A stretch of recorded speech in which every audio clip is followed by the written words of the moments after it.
Hey everyone, I'm Eric. This is my wife Julie, and we are the Blended Life. But before we get started, I have to apologize to everyone that planned on listening to us live today.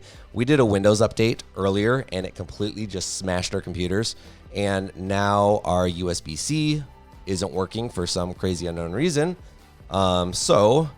I have no idea what he just said, but sorry. So we are not live for all of you who plan on listening to us. Yeah. But I apologize. I will have this worked out and ready to go again by next Thursday.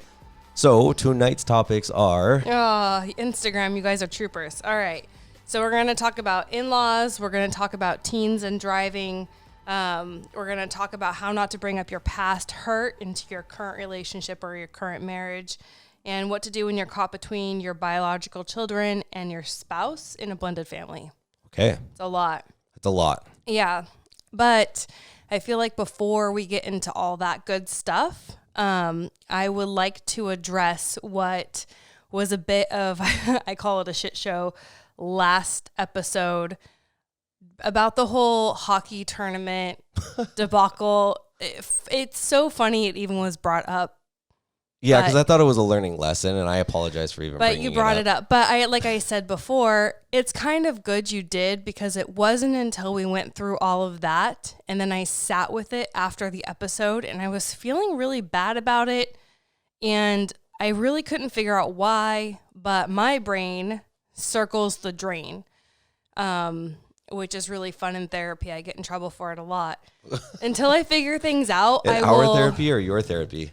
Well, when I use my therapy, but I have to sit and process for a while. Like, I'll replay conversations. I will literally circle the drain until I figure out what the problem is, what the solution is, or anyway. So I'm sitting with this.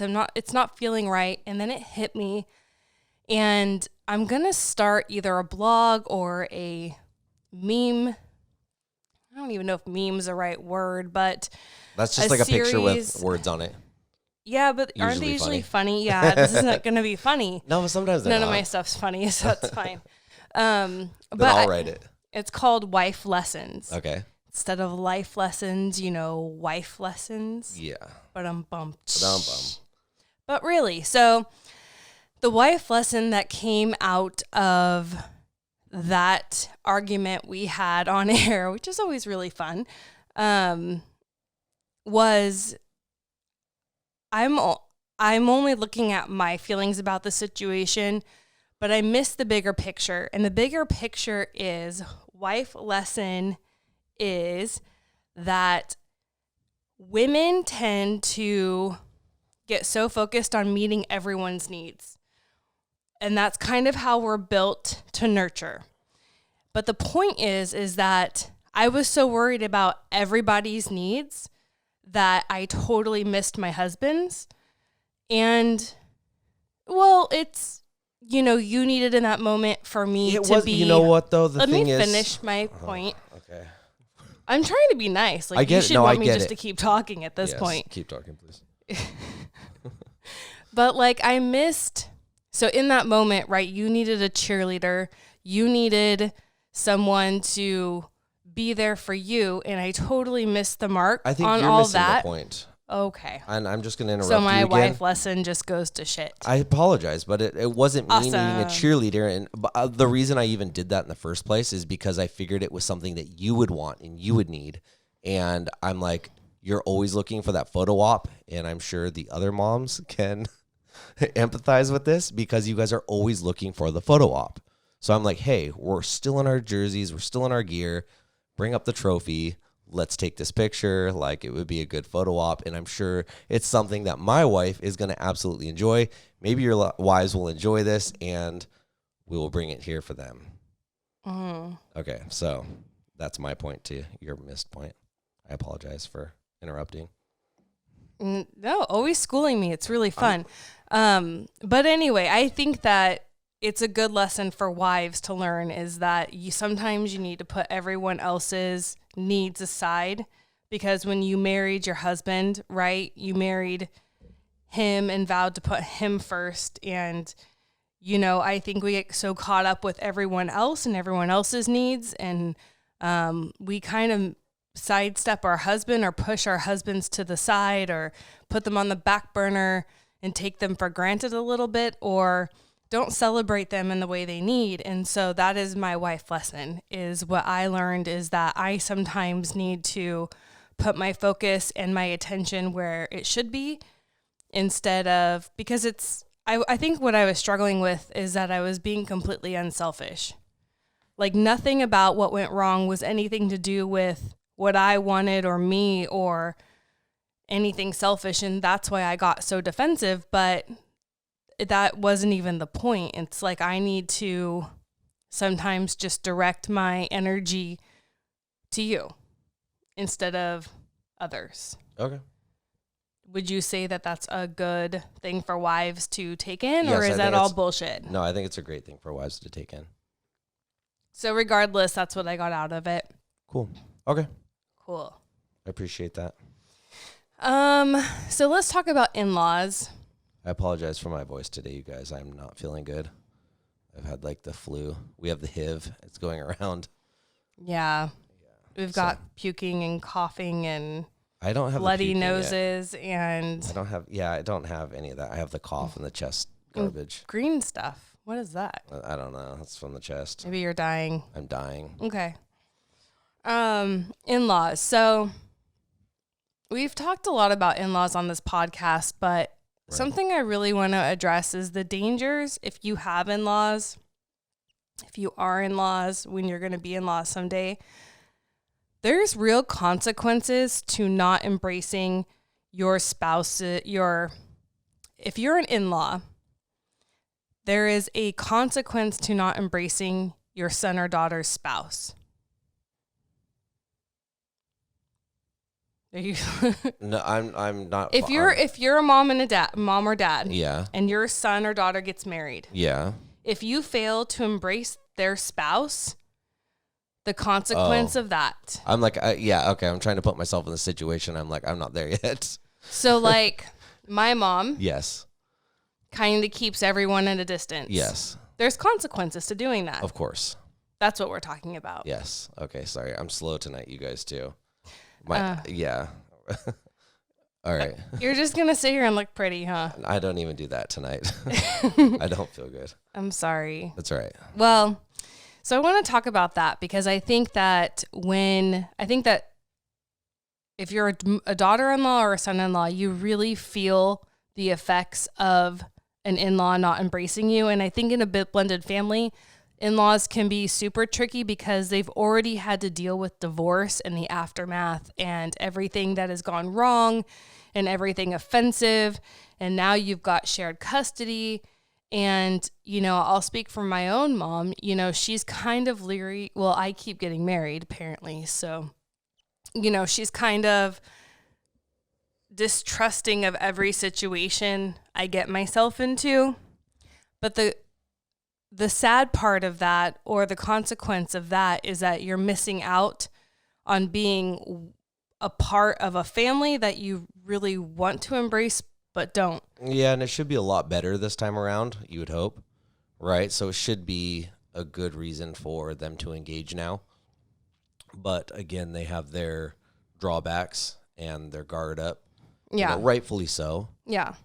But it just distances, them from their child.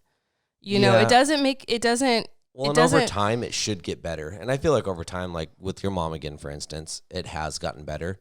I've never felt like she's completely not part of our family. Like your parents are completely part of our day in, day out life, family, maybe not in the context that you would like them to be all the time, but we could be closer. Yeah. And I think it's a lot of times, it can be personalities. My mom is just not a embracing type of a personality with anyone. She's got her walls up, her guards up, everything, going like that. But the consequence, like I think it makes me feel more distant from her. Okay. Like I wish so much more. And it kind of like, and then I get defensive because I don't really feel safe to share. The other part of that is that I don't feel safe to share a lot with her because she's already got her guard up. She's Right. already kind of leery about the situation. And so it's not safe to share with her because I don't want to push her farther away from our family or from you. Okay. Because I think that I really want us all to be embraced and us all to be treated the same and us all to be equals and everyone to just be loved. And when that doesn't happen, and I think that's a consequence that parents don't really think about when they become in-laws. Right. It's like you are not only pushing your daughter or son-in-law away, but you are also pushing away your son or daughter, your biological children. Yeah. Okay. And then if there are grandchildren in the picture, that gets even trickier because you're pushing, them farther away. The more awkward that in-laws make a situation, the less time FaceTime they're going to get, with the other person. And unfortunately, spouses have a significant amount of pull when it comes to family life, especially daughters, right? Right. The women are the social planners. The women are kind of lead the family that way. And so when you're not feeling embraced and engaged, you're likely to kind of plan life around trying to not have the in-laws around or involved, or maybe you even stop inviting them. And maybe the in-laws don't care, but I can't imagine parents, anybody who has children just not caring. Right. Like, I don't care to be around them. I don't care to be around my grandchildren, so fuck it. Wow. Okay. So we had on Instagram someone write, my mother-in-law actually told me not to come home until she leaves my house from watching my stepdaughter because she doesn't want the competition. Like of the spouse?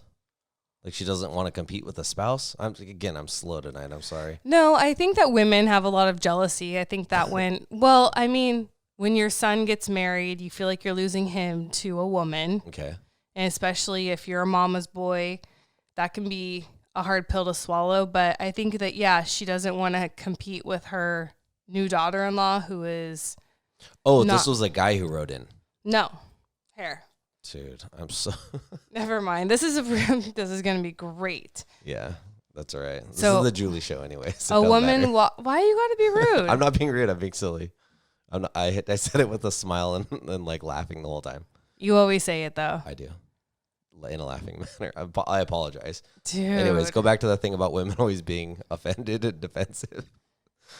Keep going. What thing about women? Oh, let's go. Women being defensive? What do you mean? Didn't you just say that? No? No, it's not defensive. What's the word you just used? Come on, you guys. You know the word she just used. Oh, fuck my life. Okay, we should probably start this over. So she said that she feels like she writes in again and says that her mother-in-law Jealous. basically feels like she's being replaced by her. Okay. And I feel like that's a very normal mother-daughter-in-law thing. And it's unfortunate because love only grows, right? You'd hope. And she says that she also wants my stepdaughter to always choose her. Now, that's kind of ridiculous. I don't feel like... No, there's a time and a place for everything. I mean, It's just an irrational fear because when you are a grandmother, you're usually there from day one when child is born. Yeah, but you're a stepmother, you're not there from day one child is born. So the bond, like logically, the bond that a grandmother would have with grandchild is different on so many levels than the bond a stepmother would have with a stepchild. They're not even on the same plane. And so it's kind of silly, in my opinion, that a mother-in-law would be insecure or jealous over the grandchild because it's completely different. It's not a competition like stepmother, grandmother. In our home, I feel like our kids' grandparents are much closer to them than we are with our stepkids. Yeah, probably. So like my parents are closer to my kids. Oh, your parents are closer to your kids than any of us are. But, Yeah. closer than you are to my kids. Oh, for sure. Your kids are closer to your parents than I am. Yeah. And I think that that's normal because they've been there since day one. So yeah, but also they don't have to deal with the day in and day out consequences, and they're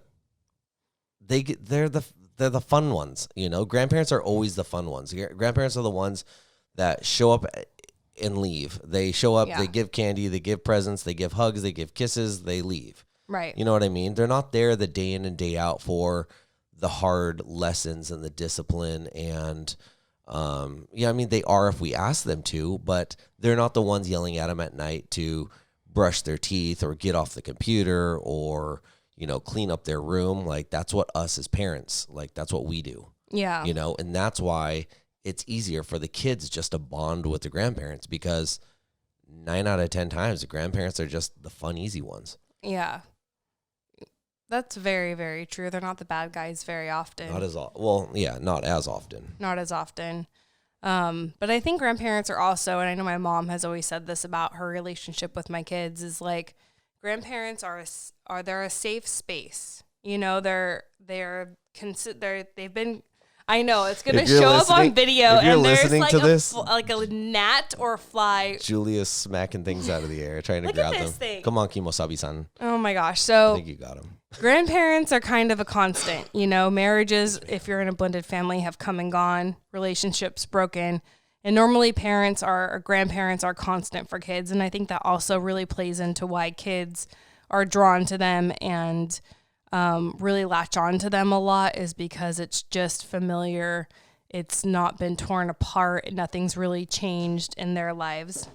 But also I want to address the mother-in-law, daughter-in-law relationship a little bit, because I think that if the son or the husband, the male in that trifecta, had a conversation with his mom and just said, listen, you have nothing to be insecure about. Like, I love you, Mom. I'm always going to be in your life, Mom. I also love my wife, but me getting married doesn't take away from the love or respect or honor or value I feel for you. I think that sons should have more of those conversations with their mothers. I would value that as a mom when my son gets married, for him just to be like, I still love you. And I know we're called upon to do that. Like, the Bible calls upon us to leave our parents and go be, with our spouse, like, we create a new life. Right. And I think especially in this day and age, a lot of people are, it's funny because I feel like a lot of people are a lot more distant due to like the social media and the screens and all that type of stuff. Mm-hmm. Yet when it comes to, and maybe it's people just making up for it, like when it's too late, but I feel like also kids aren't as independent as they once were, like even way before our time, like our parents probably moved out of the house, by the time they were 18, in their time, kids didn't stay in a house, past 20. If so, then they were considered full-blown losers or, whatever it was. Whereas now it's not unheard of for a 25-year-old to be living with their parents. Oh my gosh. But yes, oh my gosh. That's a whole nother topic. No, it totally for is. Blended families. But, like, are people trying to make up for it now because it's too late? It's like, wait, we didn't get the time in when it was valuable. You know what I'm saying? So the in-laws are inserting themselves on a greater level because they're not done with their kids yet at that point, as being their children. Yeah, I think you're never done with. I think empty nesting is a real people thing. Talk about it and how horrible it is, and I have to imagine when you're an empty nester, it just changes your whole life. It changes your free time. You now have so much of it. You have to now look at your spouse every day and have no one else in the home to serve as a buffer or a distraction, and it really just changes your whole living dynamic. So I get that, and I think that a lot of bored in-laws insert themselves into their kids' lives because, quite frankly, it's like the the neighbor across the street who has nothing better to do than look out their window and report shit all day long, or be nosy and then go gossip around the neighborhood. You said across the street. Our neighbor across the street does not do that. I don't think. No. Do they? No, Gosh. definitely not across the street. Creepy. Maybe next door. No.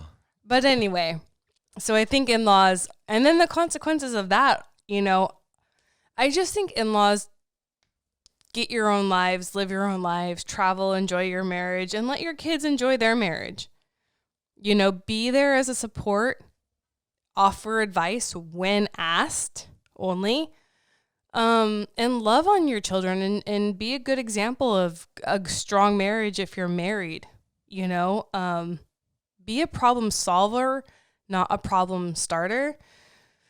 I feel like we should teach an in-law class and we're not in-laws yet, but Yeah. I've had very difficult in-laws. Yeah, but how about yours now? Are they No, difficult? my in-laws now are not, but I have. I'm like, they're as easygoing as they go. But I've learned a come. lot. You know what I mean? Like Yeah. they are the example of what to do, and I've also seen the example of like not how to be. Yeah. And I You know just what, in think my that previous marriage, I actually didn't really have in-laws. I did, but I didn't.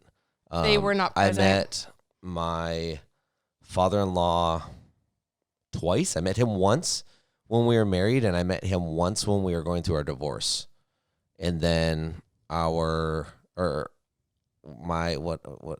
mother-in-law, sorry, I'm slow tonight, you guys.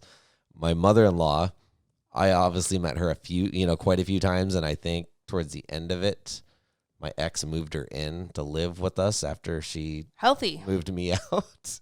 That sounds like a of our great house. fix. It was kind of awesome. Anyways, no, it was not awesome. But yeah, so I really didn't have the whole in-law thing. They lived in different states until the end there. Yeah. And yeah, so I haven't really had to deal with it like you have. Yeah. You Oh had- gosh, I've had lots of in-laws. Yeah. Oh my God. But I think as children, we also need to respect who our parents are. It's kind of a fine line because they're old as fuck and they're not going to change. Wow. Can I tell you I had a dream? Yeah. This is unrelated just because I cursed right now. So I had a dream that our pastor pulled me aside and talked to me about my cussing on our podcast and was like, I would totally tell people to come listen, but ... Yeah. I totally got talked to. I was like, I just In made your me think dream, of that huh? in my dream. Yeah. Well, you know what? But God knows my heart and I won't be fake. No, and of until course. God changes me, here I am, guys. Until God changes her, here I am, guys. But I pray for God changes me all the time. No, I don't you're always love perfect who I just the way am. you are. But I think as kids, we need to respect who our parents are and kind of let go of the idealistic dream that they're going to turn into something they're not. Just as much as we would want our parents to just accept who we are and Yeah, we aren't but going to turn into something People we're waste not. so much time on that, like Acceptance, live and kind let of live. Yeah, without being so coexistence. Like I'm really like, you know what? Like, why focus your energy into, and I'm not talking like spiritual energy. I'm talking about physical, everyday living life energy. If someone isn't the way you want them to be, like, don't waste your time trying to change them. Sure, but it's hard when you get hurt over and over by it. It Yes, is so- retraining yourself not to feel hurt. Yeah, but that's a bummer because now you're changing for someone else. Like, learn to either live with them and love them for who they are and what they are, or work on yourself and change who you are and set better examples Yeah. and do lots of listening. Yes. Amen. Yes, but you have to change who you are because you Yes. can't. All you can do is work on yourself. You cannot Right. change anyone else. So the only options are like you cut them out of your life and remove them from the situation if it's super toxic. Then I that's- don't think keeping toxic in-laws in your marriage is healthy. But that's also an Quite extreme honestly. too. I'm like, put them at a distance. Like, don't completely. They're still your in-laws. They're still Want to meet my dad? your spouses. I have, and you know what? Like, you want yes, him to come back? No, but listen, you've cut him completely out of your life and for your own reasons and everything. Mm-hmm. But if you tomorrow said, you know what, I feel like this isn't the right decision, I'm not going to hold you to that. I'm going to be like, all right, well, that's still your dad. Yeah, I never asked you, like, do you support that or do you not yes, support but that? it's because I support you. Like, I support your decisions. I support your feelings and the way you feel about the situation. And I understand that. Like, they're very valid reasons. But do you think it was a healthy decision for me? I think it's healthy for you, yes. I think because of what was happening and the way it was happening and what was going on and all the circumstances, it was kind of your only option to keep you healthy and keep you sane. Yeah. But if you're like, you know what, I've had a long enough break and I would like to talk to my dad and maybe just go visit him, maybe not on a weekly thing or a monthly thing, maybe an annual or even a biannual thing. You're like, I'm just going to check in and see how he is, and we're not going to be Facebook friends and we're not, but you know what I mean? Like, this is still your father. Like, so if it's something that you wanted to do, I would support you in that. And yeah, people taking extremes, that's for your own health and your own benefit. Like, if that's something that you need to do, then do it. But also if it's like, this person isn't so toxic that I need to completely cut them out of my life. I need less time with them. And I've had friends like that, where you're like, I don't want to not be friends with this person. Like, they're still, if I see them in the store, I'm going to check on them, see how they're doing, and if I see them from time to time, or I'll call them and check on them, but I'm not going to completely cut this person out of my life. I'm just going to distance myself. Yeah. And that's healthy too, I think.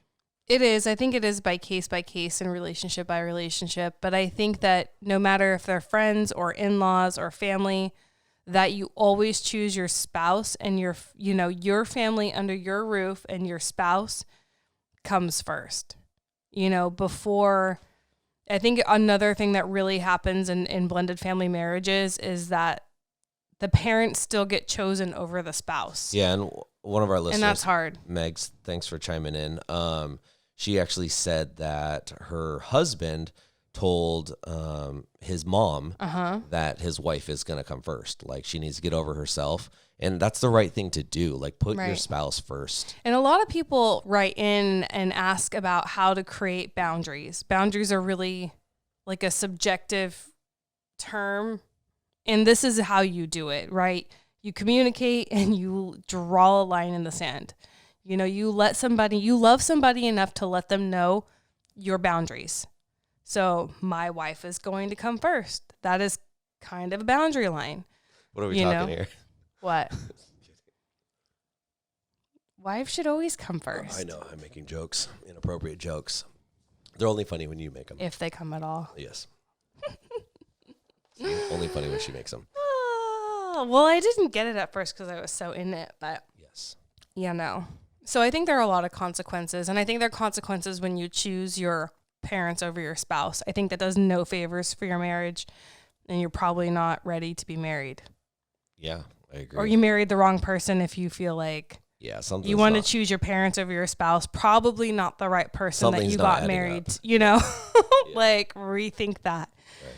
Right. All right, moving on. This was an interesting thing because our moms were actually both over to our house today. Do you have something you want to chime in? No, one of our listeners. And she said wishes she could watch live. She's in Australia.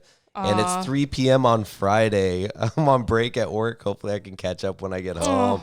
And you know what? Actually, thanks for chiming in. But today we aren't even live because we're having so many random issues because of a Windows update of all things. So you're not missing out today. But thank you for tuning in. And congratulations on it being Friday at 3. Yes, I know, right? We still have a long time to wait till our Friday at 3. So our moms are both over today, and we got talking about, they always want to know what we're going to be talking about tonight. And I have to say, I have to put a shout out to my mom. She gets talked about a lot on our podcast, and sometimes in the not most lovely light, but I love my mom. Whose fault's that? I use my own life examples for lessons that I've learned. Yeah. My mom is I feel like I need to say my mom is an amazing woman, probably the smartest woman I've ever met. And she has been there for me from day one till now. She has accepted all my choices. She's been there to help me pick up pieces. She really has been my ride or die as much as... She's taught you more in your lifetime than most people learn in an entire lifetime. That is true. So, and I know that she will never not love me, and we have the kind of relationship that we can be honest with each other. I have been brutally honest with her. She's been pretty honest with me, I feel. So I just have to say that, like, she and I have a relationship where I can. Where'd you learn your vocabulary from, though? Because your mom doesn't have the same vocabulary as you. She doesn't cuss quite as much as you do. She does not. Like, at all. My stepdad. Yeah. Instilled fuck shit. Hey. Bitch. Wow. Damn it. Okay, enough. Would you like me to go on? No, we're just bleeping you out here. Keep going. I'll press the button. So they were both over, and we were discussing what topics we'd be talking about tonight. And so they got into this topic. It was funny. Was like teen driving. We had someone write, and I think it was on our Blended Life support group on Facebook. We were talking about like, how do you control? It was like, there was a 15-and-a-half-year-old kid, time for driving permit. Okay. Obviously divorced parents. Dad says yes, mom says no. Yeah. To get the driving permit, even if dad pays for it. So then that naturally progresses to, oh my gosh, this kid going to have a license eventually, God willing, right? And a car. And when you have a blended family situation and you have a kid living between two households, how do you regulate driving and car privileges into homes? And I think that people talk a lot about co-parenting, but I think co-parenting is even more important in the teenage years when kids are trying to really assert their independence, and they're really trying to test boundaries on a whole new level. And so if you can work out your co-parenting issues and communication when the kids are younger, do that at all costs, because when they're older, yeah, it's good. And it's just going to cause a lot more problems when they're older, and kids are going to, I can have a car at this house, but I can't have a car at that house. And yeah, independence and driving, I know for me as a teenager, was everything. Yeah. Are you kidding me? It's awesome. The bright side to that is if one of the parents says no, and all the person who says no has all the power, as you always state. Mm-hmm.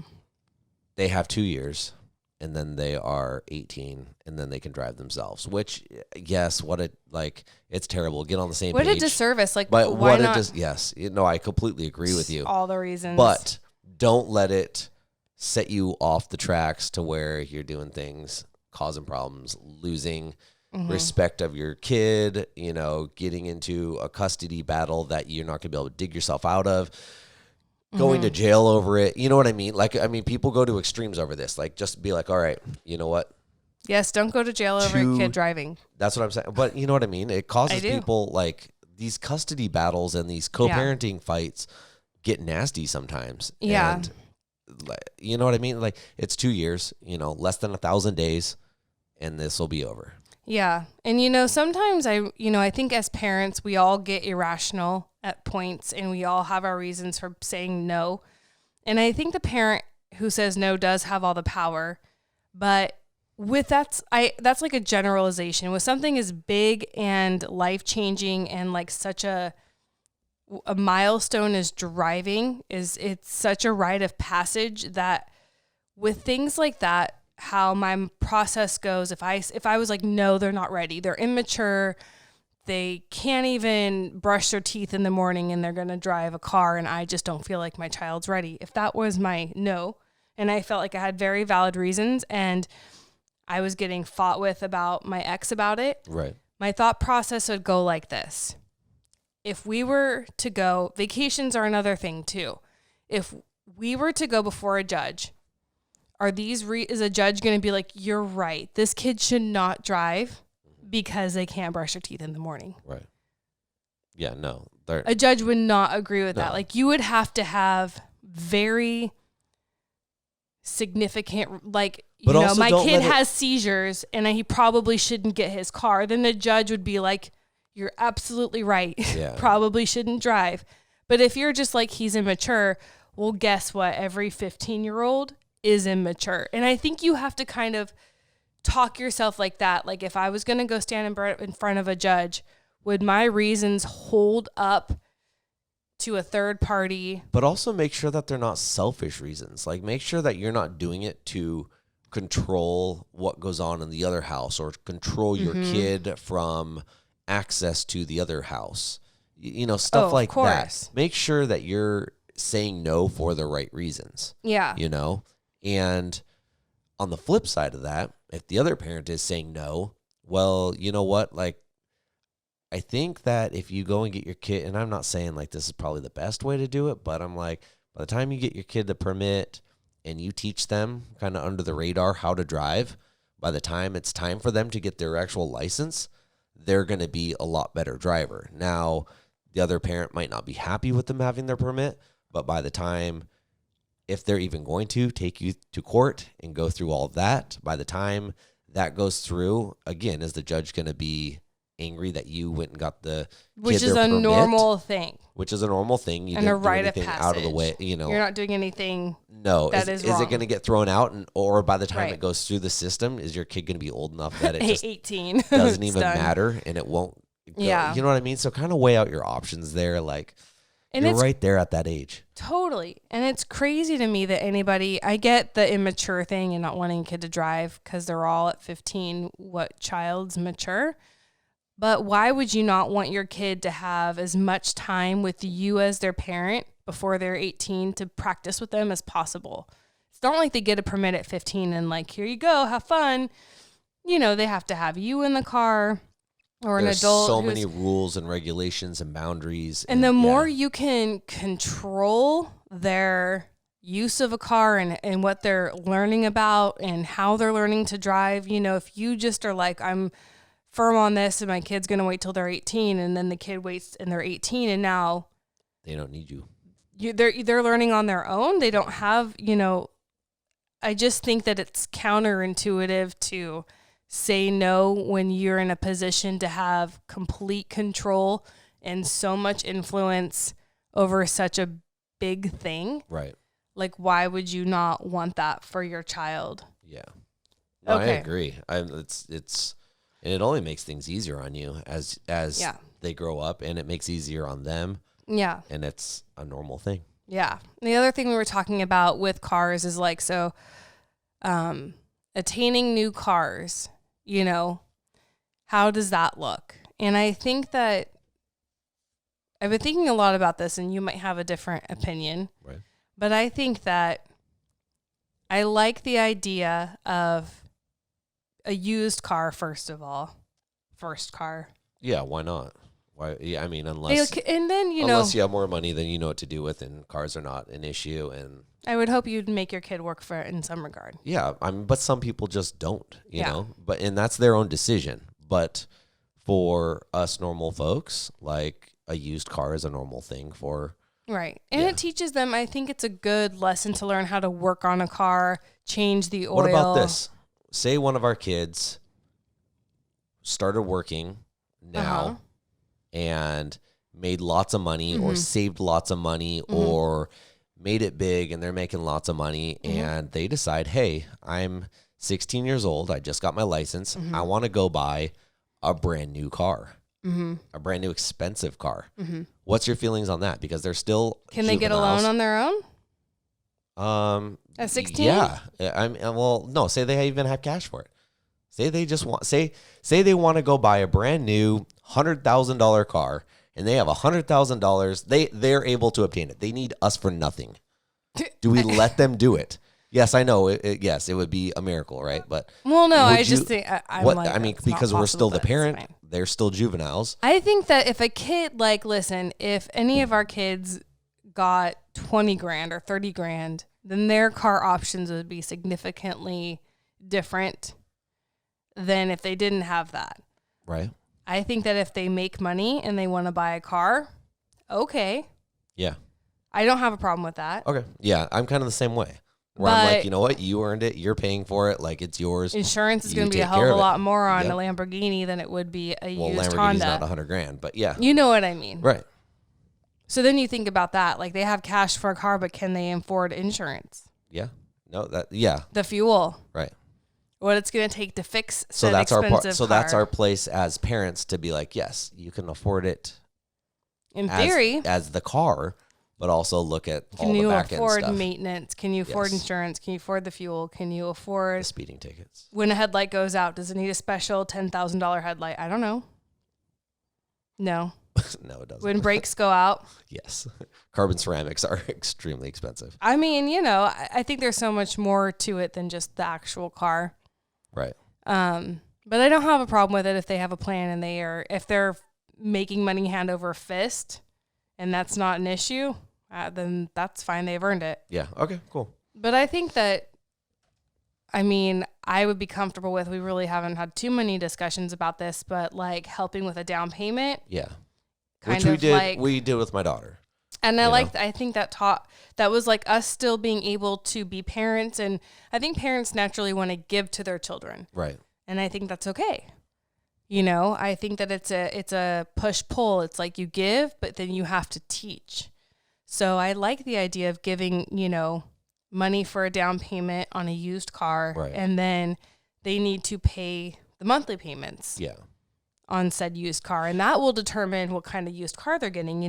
They should have a job, right? They don't get a car without a job. But also helping them determine what those monthly payments are, because the kid might make, let's say a young kid, they're making $500 a month. Mm-hmm. And they're like, oh, well, I can totally afford a $300 a month payment. I'm making $500. Mm-hmm. Well, first thing they might not know about is, say they're making $500 as, not, tax free, but they have to pay taxes at the end of the year. So they're not equating that. Mm-hmm. Or find out how much their insurance is going to cost first. They're not equating that, and the fuel and what their daily commute is. Oil. How often is your old car going to need oil? Oil or tires, if you're, it might be some nice, pretty car, when it comes stock with, 21-inch wheels. Which, everyone's like, oh, 22-inch wheels, tires are cheap. Yeah, but you go to a 21, which is right between the 20 and a 22, and now all of a sudden your tires are twice as much as both the tires right around it. So kids don't necessarily know that type of stuff. Mm-hmm. Some cars take special oils, more oil than others. There's a lot of factors that play into this. And if you don't know as a parent, that's one of those things I feel like everyone knows a mechanic these days, but if you don't, go to, I wouldn't say go to a dealership. Dealership's just going to want to sell you the car regardless, and they're going to tell you everything's all right. Go to your local, like say your kid wants to buy a BMW. Go to your local Autohaus, your BMW, your German car dealership, and be like, hey, listen, my kid's interested in this. Like, bottom line, what's this going to cost me? And there's a lot of cars that you can buy that were once, $120,000 cars or more that you can now buy for less than $20,000. Now, yes, that's awesome to all these kids because they're like, yeah, these things are great. But then what happens when all the little hidden secrets that are in the closet start to come out? There's cars that you can now buy that were, $150,000 that you can now buy for less than $20,000. Yep. And your valve seals go out. Now, if you take that to a dealership, they're going to charge you $20,000 to fix that. If you take that to your local Autohaus, like I just told you about, they're going to charge you in the ballpark of $6,000 to $12,000 to replace those. Mm-hmm. And you're also out your car for a week or 2 or 3.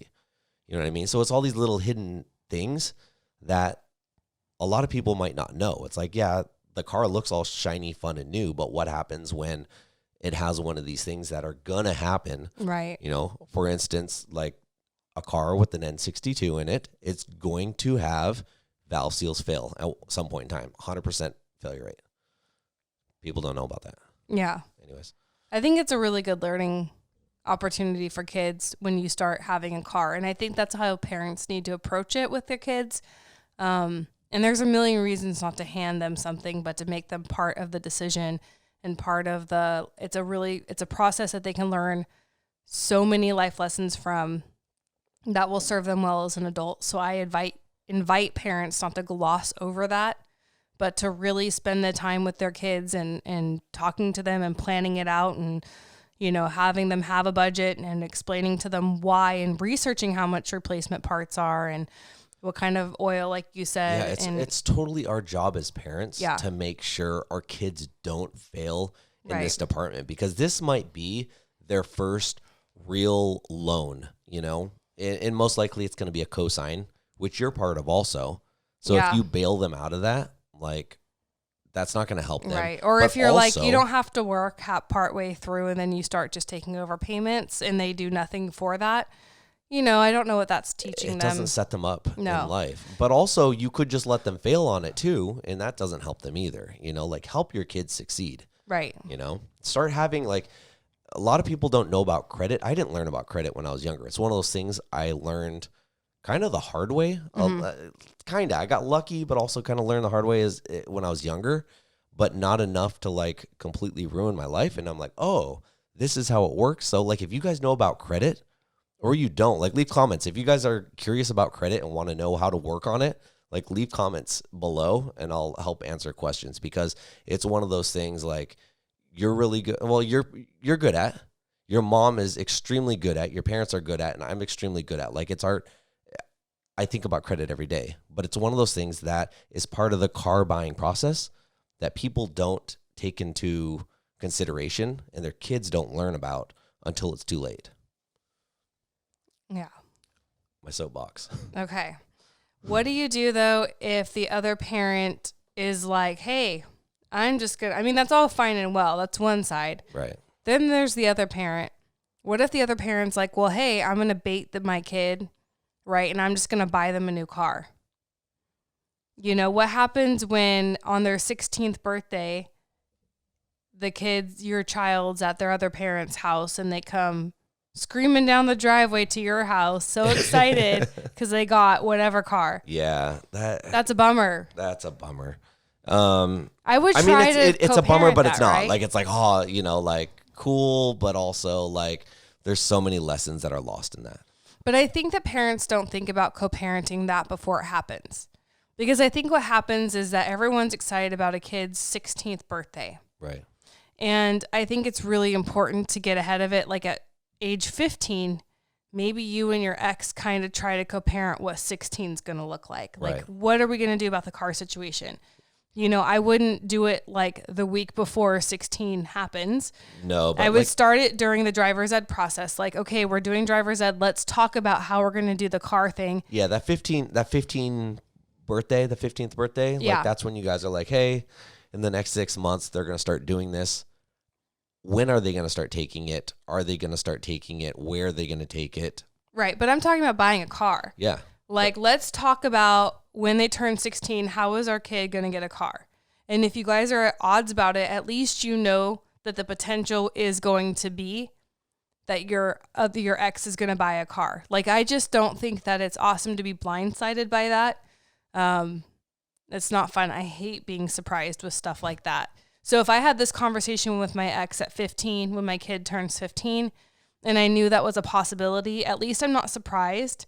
And at least I can have those conversations and talk to my kid the 15-year about things, even though I might not get to be involved in the car buying process, because you can't tell a parent they can't gift a child something. I don't think a judge would be like, no, the dad can't buy the son. But what if you're the car. parent that really just doesn't care now? Because you're a lot more sensitive than some people are in that situation. Maybe the parents, maybe you listening right now are like, I would really just like it if the other parent would just go buy a car for my kid. Well, then and that's I don't great. have to worry about it. But because you're a lot different than that. Like, I know that's not your frame of mind. And I just don't want to miss out on it's just hard. You have your kids half the time, you're missing out on half their life. Right. And so it always bums me out to miss out on my kids' lives. You know, Right. we have them for 18 short years as it is, according to you, maybe 25. 35. Oh God, help us. And times are only getting tougher. I mean, we might just all live happily together under one roof for 3 generations. Could you imagine? No, I have no desire for that. Some people do that though, and it works for yes. them. They have 5. Anyway, never mind. I'm not even going to be rude about that.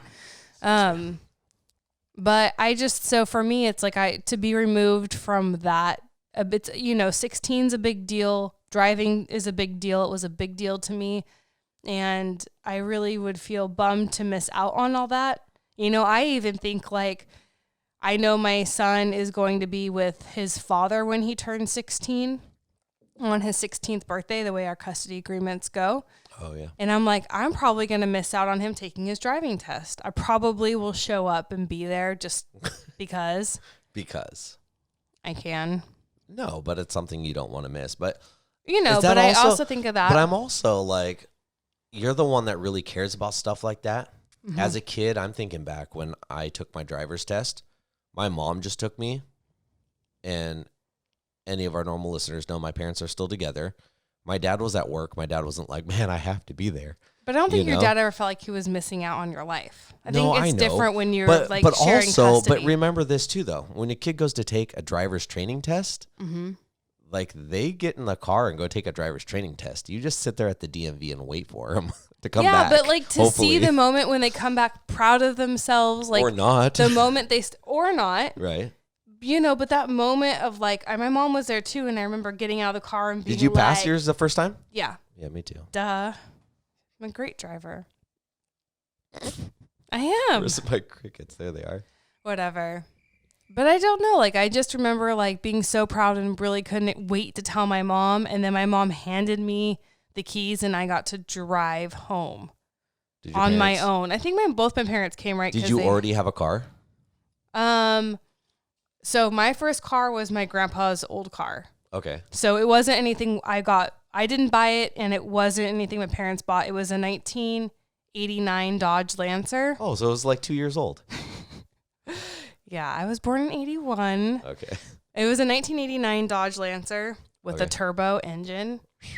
And I mean, 1.8 liter. It was gray. And it was, how many valves? I don't know. 24.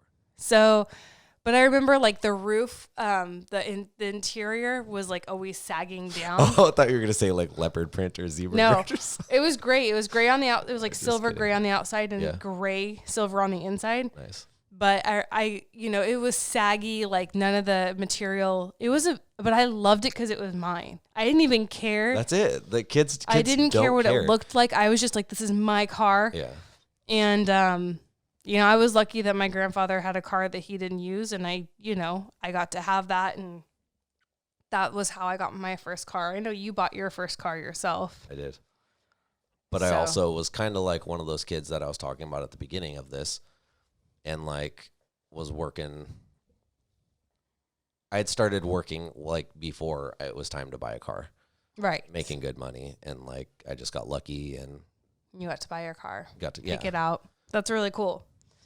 So I think if a parent gifts your child a car, you kind of got to roll with it and still try to teach them the lessons that they need to learn. But then you also are allowed to let the other parent pick up the pieces, right? So your kid comes to you because this 2020 BMW was something really expensive that could happen. I don't know. What, any M series? Okay. Well, something breaks and they're like, mom and dad or mom, stepdad, I need money to fix this. And you can be like, oh, yeah, you should probably go talk to the other parent about that. Right. Like, you know, I wasn't, you know, I think that you also have to, then the burden of fixing the car and insuring the car and all that stuff for the car is placed on the person who bought it. Yeah. I mean, it's kind of, if you're taken out of that equation, then I think that you will feel better if you were like, I'm out of this equation. Yeah. Then that's on you.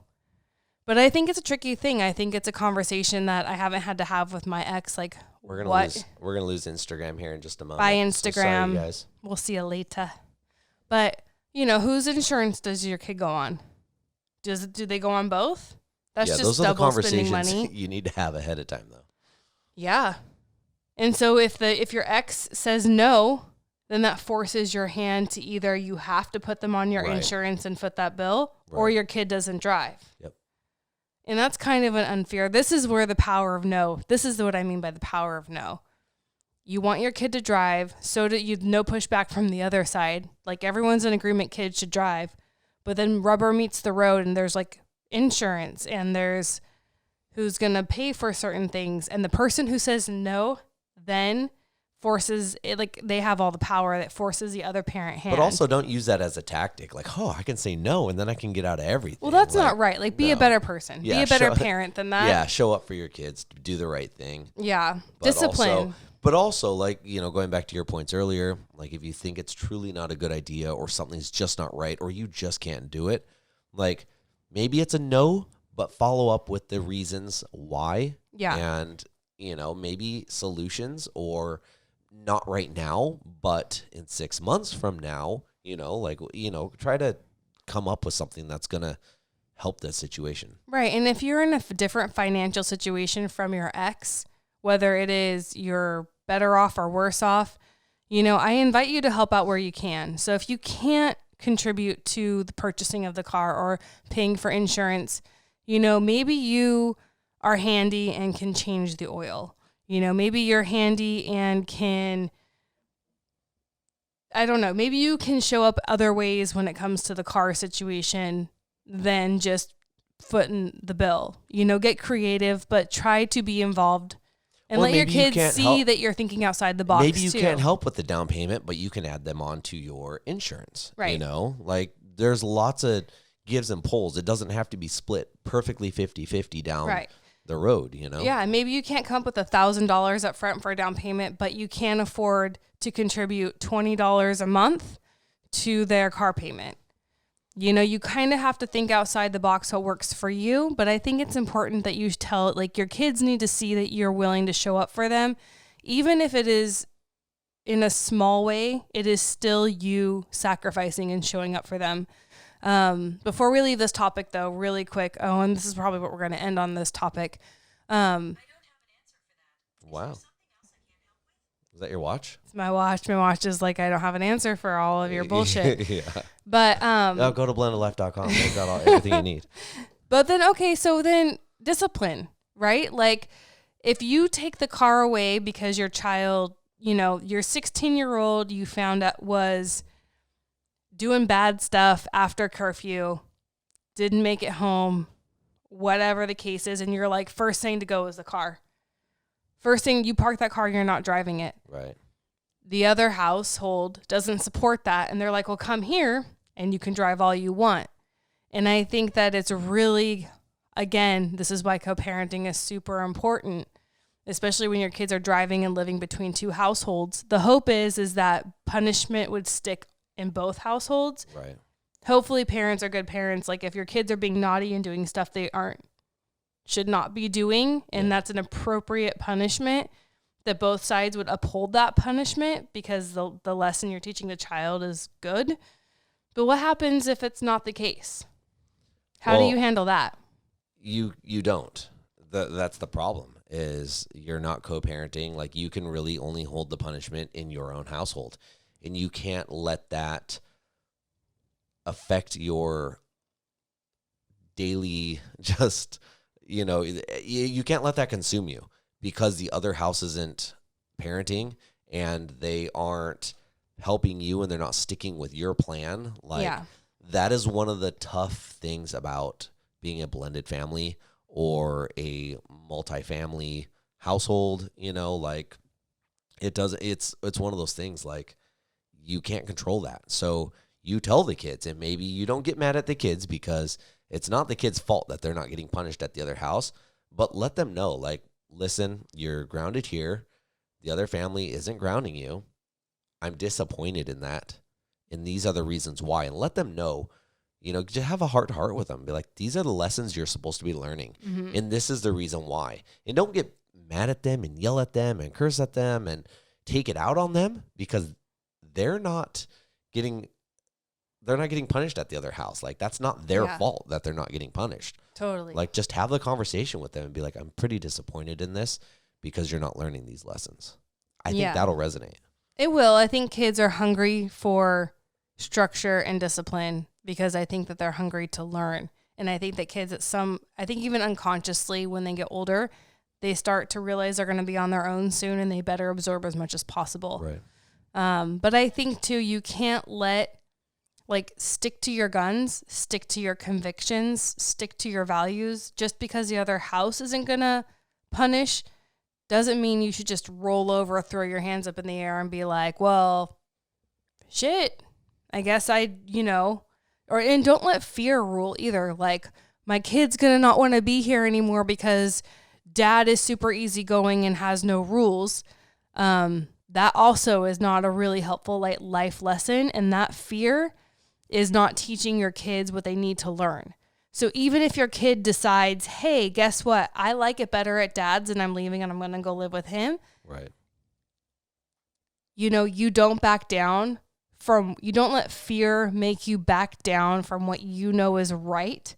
Because even if they're living in the other household and that breaks your heart, you know that the lessons you're teaching them is that they will take notice, even if it's later, that you were true to your convictions. And they will hear in their head that that was wrong.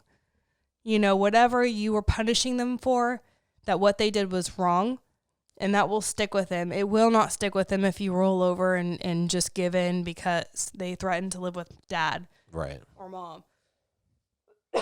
So yeah, I think that it's unfortunate. It's a reality of divorced parenting and co-parenting.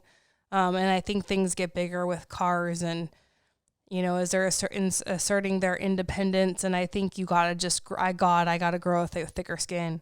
Yeah, and there's lots of room for lessons in the whole car teen driving thing. There's so many lessons that are going to be learned and a lot of issues that are going to come up. And there's just a lot that you can do there.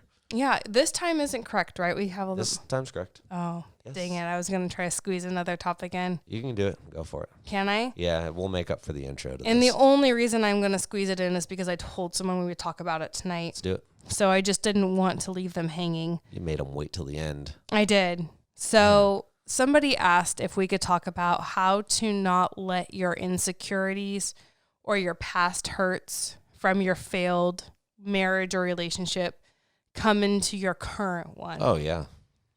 We're like, yeah. No, you need to let go of that. I mean, really, you can't control the other person, but you need to be secure in the reasons that you're with this current spouse. And you need to look into yourself and be like, do I trust myself? Do I trust who I am and that I'm loving this person enough for them not to cheat on me, lie to me, steal from me, hurt me, whatever the things may be, and be secure in who you are and how you're loving that person, that they're not going to turn around and do those things to you. And I think that's a lesson you and I have learned, because we've had a lot of hurt in our past and in past relationships and failed marriages. And it would be really easy for me to be insecure with you and just, take out my previous relationship on you. But that wasn't you. And I'm not with you because of my previous relationship. I'm with you because of our current relationship. We're still trying to figure it out. No, you know what I'm saying though? Yeah. Leave your past in your past and be confident in your new person. Yeah. I think that this is a reality. I think when you enter into another serious relationship before you've healed, this is what happens. When you are in pain and you're seeking to jump into the next thing because you want to be healed or you want validation, or you were so heartbroken from your past relationship that you need somebody to feel like, you're accepted by somebody, you're loved by somebody. And a lot of people just grab on to the next thing before they're ready. And one thing that, it took us 5 years, and I'm glad that we needed that time to heal. And who's anyone to say how long it should take somebody to get over hurt? I think we pressure ourselves to get over it. We pressure other people. We tell our friends, just get back out there. And that's really damaging, because the thing that happens is this is exactly what happens. is if you're not healed and you're not ready and you don't do the work to find your value and your self-worth after some pretty horrible things, it will come into your relationship. It will seep in because it's still such a fresh, open wound. And if that is you and you're like, well, I'm married now, so this is not helpful for me, I would say go to therapy. I would say work on getting healed. The faster you can get healed, the more relief your spouse will feel, the more relief you will feel, because it will always be a thing until you could fix it. Something that's always helped me when my past has come up to bite me in the ass is I have to look at Eric and be like, you're not my ex. You're not. Like, I have to have that. Not yet anyways. One day. No. But I think it's a lot of like retraining your brain too. Like, you have to actively engage with yourself. You know, you have to be like, this is not my ex. This relationship is not my past relationship. If you need to write that down and put it in a book or put it in somewhere you see every day and keep that mantra in your head, that's really, really helpful. And I think that don't fall, if it's trust issues, you know, while it's great to, like everyone says, you know, leave your phone out and give each other your passwords. But I think it's a dangerous rabbit hole. While yes, you should be able to look through, if you're dealing with trust issues, I wouldn't look for validation by always like maybe checking. Maybe rather than putting your phones out and having your phone, maybe make a deal that you're going to put your phones away. Like, we come home, we're home by, you know, at 5 o'clock, 5:30, whatever time you get home, you know, like, we're going to put our phones away. We're just not going to deal with them. You know, we maybe get a landline. If someone needs to get a hold of us, they call us on our landline. If that's an issue for you. Yeah, I just wouldn't go chasing that to feel better about trusting your spouse. Like, I will feel better and trust my spouse if I if I sign into all of their social media accounts and I look through every text in your, like, that's not living. If there's nothing like valid right off the point, like right off the bat, that like gets to the point of like, look, I told you, like, this is what was going on. You told me no. You know, if like you do it once and nothing shows up right away, like, quit digging, like you're saying, quit going down that rabbit hole. Yeah. I mean, it makes your spouse who's done nothing feel horrible. And then they also may not trust you. Like, you know, there's that thing like, if your spouse accuses you of something, it's probably because they're doing it themselves. Yep. And I think that's, I mean, sometimes true, but I think we also abuse our spouse's trust, and then they start to mistrust us when nothing was going on in the first place, and it just causes unnecessary problems. And it's annoying, and nobody likes the feeling of not feeling trusted when we haven't given you a reason not to trust us. Right. So I think that, you know, you have to work through your issues. And I think that a reality is some of it does, like, you're not the same person you were, right? You have battle scars, you have wounds, you have lessons you learned. You know, you're not the same person you were before you got married the first time. So to expect that you don't carry any of that into your new relationship is kind of unreasonable. However, it can be a good thing, right? Like, as much as you hate the insecurities or whatever come with that, you also have to understand that you've learned a lot, you've grown a lot, and there's been a lot of good that's come from that. Yeah. So I think you need to focus on the good. Fuckus. What's that from? That's a Lacey thing. Fuckus. That's a Lacey thing. No, it's from like a movie though. Someone tell me. Someone write it down. Fuckus. Anyways. Fuckus. We're going to fuck us out of here. Yeah. So I think that just accept that they're going to come in, but work on it. Yeah. And don't punish your spouse. Don't punish your spouse if there's nothing to be punished for. And but you have to actively be in your head about that sometimes. Yeah. Like, you have to actively like talk yourself off a ledge sometimes. And self-talk's super important. And that is like a huge part of it. Yes. So there's that. If you need more, write me and I'll type a book. And if you want to watch us live any night but tonight, hit that subscribe button and get notified for our live podcast. That right now they're every Thursday at 7:30 Pacific Standard Time, and we will interact with you. You can ask us questions. Yep. We love to hear from you guys. Most of our topics now come from you guys. So check us out on YouTube. That's where you'll subscribe. Email us, message us, let us know what we can help you with. And use this as an excuse to bring up topics in your marriage. Some people don't know how to bring up topics. You could be like, I listened to this podcast and this is what they said and they're idiots, but let's talk about it. That's the truth. Bye, you guys. Bye. Thanks for watching.